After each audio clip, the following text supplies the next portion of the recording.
Welcome to Biggest Spoilars, the destination for exclusive spoilers, latest updates. This week on General Hospital, the residents of Port Charles were reminded that there is truly no bottom to the moral chasm one can sink into, and no one exemplifies that more than Drew Kane. We thought we had reached his lowest point when he cruelly let young Wiley believe that his father didn't want him, using a child's innocence as a weapon for emotional torment. But Drew outdid himself yet again. Last week, he devised what might just be the most insidious plan of his entire life, demanding that Portia manipulate Michael's medical records to portray him as an opioid addict. It was an outrageous abuse of power, a betrayal of trust, and ultimately, the breaking point for Portia, a woman who has endured far too much already.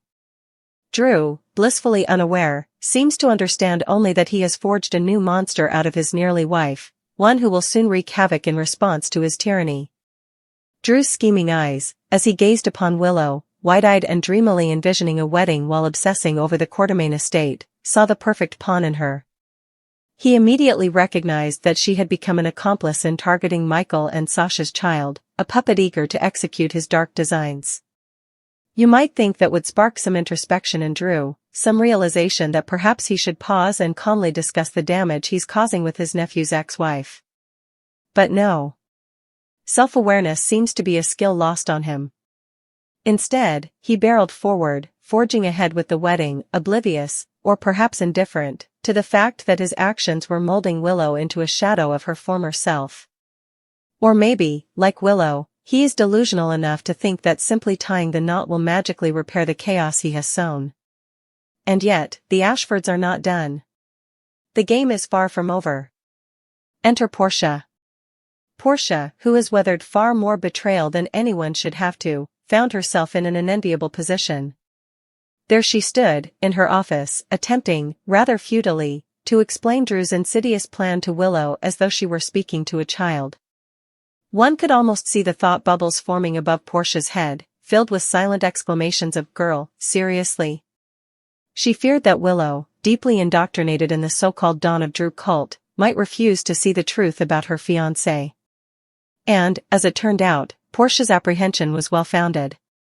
Willow was not merely resistant, she was actively cheerleading Drew's manipulations. She had fully embraced Drew's cruelty, supporting his scheme to tarnish Michael's reputation and painting the Ashfords' child in a false narrative. At that point, Portia's resolve crumbled. She had fought as hard as she could, and the fight was lost. But Curtis, ever the stalwart protector, was just getting started. Curtis' response was swift and merciless. Once the truth about Drew and the intricate web of deception became clear, Curtis did not hesitate to prioritize his wife, Portia, over friendship or past alliances. Gone was the image of Drew as his best man, a symbol of unbreakable bonds. Curtis made it unmistakably clear that his loyalty had limits and that protecting Portia was paramount. He delivered hard truths with surgical precision, revealing secrets and exposing Drew's misdeeds, landing figurative blows without even raising a finger.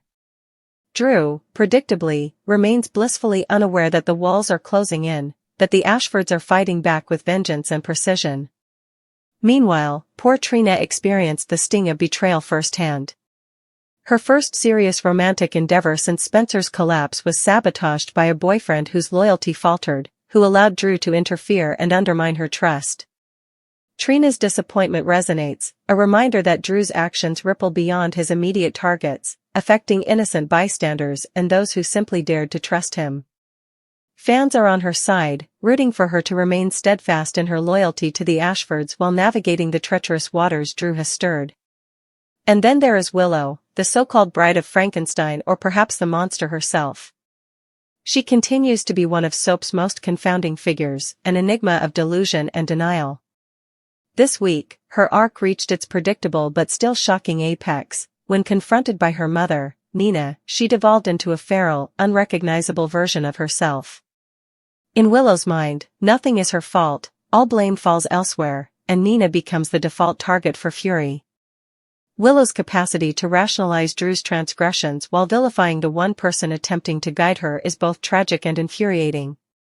Her ferocity was on full display, spitting venom at Nina for omissions that, frankly, would not have altered Willow's trajectory one bit. The seeds of chaos had already been planted by Drew's manipulations, and Willow had watered them with her complicity. This is the paradox of Willow. She perceives herself as innocent, yet she actively participates in the construction of her own miseries. Drew and Nina did not have a secret affair in some abstract moral vacuum. They were consenting adults engaging in a complex, messy, and morally ambiguous relationship. Yet Willow frames this as catastrophic wrongdoing by her mother, conveniently ignoring her own morally questionable decisions, including her willingness to sleep with Drew while married. The ultimate irony is that Willow, who is incensed at Nina's alleged omissions, fully supports the ongoing schemes against Michael, effectively enabling Drew's worst impulses. Fans are left both exasperated and fascinated, watching this trainwreck of delusion unfold. Nina, the perennial punching bag, suffers anew. Poor Nina, whose life has been a relentless series of hardships, deserves far better than the combination of Nellie's cruelty and Willow's self-absorbed malice. Her early years were marred by pregnancies complicated by betrayal and inheritance disputes, her body betrayed by attempts to manipulate her reproductive outcomes, and decades lost to coma and perimenopause. And yet, despite all that, she emerged resilient, only to be faced with daughters who repeatedly compound her misery. This week, Nina's suffering was exacerbated as Willow unleashed her wrath, cementing Nina as the scapegoat for a narrative she had no control over. Fans sympathize, knowing that Nina's quiet strength contrasts sharply with the chaos surrounding her. While all this played out, the return of Britt added another layer of intrigue to the already convoluted narrative. Jason witnessed his daughter boarding a plane for Croatia, raising questions about his own perceptions and past feelings. Carly's reaction to Jason's recognition of Britt underscored the unresolved tensions in Port Charles, highlighting the lingering impact of brief but emotionally charged relationships. The mere presence of Britt complicates existing storylines, intertwining with established narratives while promising future drama. Elsewhere in town, Sonny remains entrenched in his mobster ways, with retirement plans continually derailed by the obligations and temptations of organized crime. Luca's frustration with him adds another layer of interpersonal tension, though, in true soap fashion, it is largely ancillary to the main arcs of Drew, Willow, and Portia. Finally, Anna has, at long last, pieced together Jocelyn's covert operations as a WSB agent. The timing may be questionable, given that this revelation could have been deduced months earlier, but her insight marks a significant turning point. Confronting Jack and Jocelyn may finally close this drawn-out subplot, allowing the focus to return to the core narrative of familial betrayal, romantic entanglements, and moral ambiguity. As for the recurring cameo of Lois from Home and Heart, it serves as a whimsical reminder of GH's expansive universe, though fans may wish for her appearances to be limited to contexts that do not detract from the central drama of Port Charles. Looking ahead, the suspense is palpable. Will Drew continue his march towards self-destruction and moral bankruptcy? How will Portia respond to the cumulative betrayals that have tested her patience and resilience? Can Willow be salvaged from her self-destructive delusions, or is she irreparably entangled in Drew's web of manipulation? And what role will the Ashfords play as they seek to reclaim agency and justice in the face of overwhelming chaos? The coming weeks promise a baptism of fire, filled with escalating threats, calculated manipulations, and moments of intense moral reckoning. Drew's reign of terror has awakened monsters in unexpected places, from Portia's righteous fury to Willow's dangerous delusion, ensuring that the fallout will reverberate through Port Charles for weeks to come. This is soap opera at its finest, morally complex, emotionally charged, and unapologetically dramatic. Till next week, Scoopers, when alliances will be tested, secrets revealed, and the gruesome twosome, Drew and Willow, may find themselves facing consequences more terrifying than anything they could have imagined. Stay tuned, because in Port Charles, no betrayal goes unpunished, and no villain remains unchecked. We allowed that when Drew deliberately allowed Wiley to believe that his pater did not want him presently, there was no lower he could go. We were veritably wrong. Drew's smallest moment came last week when he cooked yet another blackmail scheme and demanded that Portia fudge Michael's medical records to make him feel like an opioid addict. Drew's smallest moment came Portia's breaking point, but he does not know that just yet. Still, he does feel to know that he has created a monster in the form of his nearly woman. Drew took one look at Willow, all giddy about a marriage while talking about the Q estate, and he knew she had to be the one targeting Michael and Sasha's baby. One would suppose that would make him want to sit down and have a gentle talk with his horse and sex wife, but he did no similar thing. He forged ahead with his marriage despite knowing that his conduct helped beget this woman to come a shadow of her former tone. Or maybe Drew has lower tone mindfulness than Willow and will just condemn the change on Nina, since everything differently that goes wrong in Port Charles is criticized on her. Maybe Drew is just as delusional as Willow and thinks marrying her will make everything each more. That may or may not be because the Ashfords struck back. Enter Portia. We allowed. That when Drew deliberately allowed Wiley to believe that his pater did not want him presently, there was no lower he could go. We were veritably wrong. Drew's smallest moment came last week when he cooked yet another blackmail scheme and demanded that Portia fudge Michael's medical records to make him feel like an opioid addict. Drew's smallest moment came Portia's breaking point, but he does not know that just yet. Still, he does feel to know that he has created a monster in the form of his nearly woman. Drew took one look at Willow, all giddy about a marriage while talking about the Q estate, and he knew she had to be the one targeting Michael and Sasha's baby. One would suppose that would make him want to sit down and have a gentle talk with his horse and sex wife, but he did no similar thing. He forged ahead with his marriage despite knowing that his conduct helped beget this woman to come a shadow of her former tone. Or maybe Drew has lower tone mindfulness than Willow and will just condemn the change on Nina, since everything differently that goes wrong in Port Charles is criticized on her. Maybe Drew is just as delusional as Willow and thinks marrying her will make everything each more. That may or may not be because the Ashfords struck back. Enter Portia. Who could read Portia's studies as she stood in her office and tried to explain to Willow what Drew was over to, as if Willow were 5. We could see the study bubbles forming, and are sure that girl, seriously, belonged in at least one of them.